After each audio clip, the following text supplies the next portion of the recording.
ಧನಸ್ಸು ರಾಶಿಯವರ ಶತ್ರುಗಳು ಯಾರು ಗೊತ್ತಾ?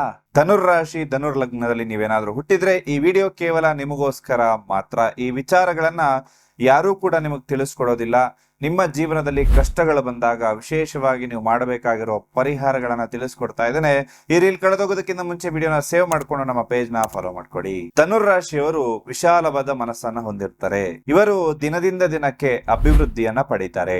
ಯಾವಾಗ್ಲೂ ಕೂಡ ಪ್ರಯಾಣ ಪ್ರವಾಸವನ್ನ ಇಷ್ಟಪಡ್ತಾ ಇರ್ತಾರೆ. ಧನುರ್ ರಾಶಿಯವರು ಇನ್ನೊಬ್ಬರ ಕೈ ಕೆಳಗಡೆ ಕೆಲಸ ಮಾಡೋದಕ್ಕೆ ಇಷ್ಟಪಡೋದಿಲ್ಲ.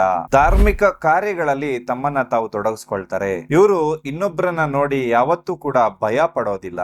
ಯಾವಾಗ್ಲೂ ಕೂಡ ಜೀವನದಲ್ಲಿ ಹೊಸತನ ಇರಬೇಕು ಅಂತ ಹೇಳಿ ಬಯಸ್ತಾ ಇರ್ತಾರೆ. ದೈವ ಅನುಗ್ರಹ ಇರತಕ್ಕಂತಹ ಈ ರಾಶಿಯವರ ಜೀವನದಲ್ಲಿ ಕಷ್ಟಗಳು ಬಂದಾಗ ವಿಶೇಷವಾಗಿರ್ತಕ್ಕಂತಹ ಈ ಎರಡು ಮಣಿಗಳನ್ನ ನಿಮ್ಮ ಕೈಯಲ್ಲಿ ನೀವು ಧರಿಸ್ಕೊಳ್ಳೋದು ಅತ್ಯಂತ ಶುಭ. ಯಾಕಂದ್ರೆ ಇದು ನಿಮ್ಮ ರಾಶ್ಯಾಧಿಪತಿ ಗುರುವನ್ನ ಆಕ್ಟಿವೇಟ್ ಮಾಡುತ್ತೆ.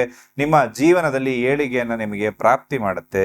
ನಿಮಗೆ ಆಗಿ ಬರುವಂತಹ ಬಣ್ಣ ಹಳದಿ ಮತ್ತು ಕೆಂಪು ಬಣ್ಣ. ಅದೃಷ್ಟ ಸಂಖ್ಯೆ 3 ಮತ್ತು 1 ಆಗಿರುತ್ತೆ. ನಿಮ್ಮ ಮಿತ್ರ ರಾಶಿ ಮೇಷ ಮತ್ತು ಸಿಂಹ ರಾಶಿಯವರಾಗಿರ್ತಾರೆ. ನಿಮ್ಮ ಶತ್ರು ರಾಶಿ ವೃಶ್ಚಿಕ ರಾಶಿ, ಕರ್ಕಾಟಕ ರಾಶಿ ಮತ್ತು ಮೀನ ರಾಶಿಯವರಾಗಿರ್ತಾರೆ. ನಿಮಗೆ ಅದೃಷ್ಟ ತರುವಂತಹ ದೇವತೆ ಮಹಾವಿಷ್ಣು ಆಗಿರುತ್ತೆ.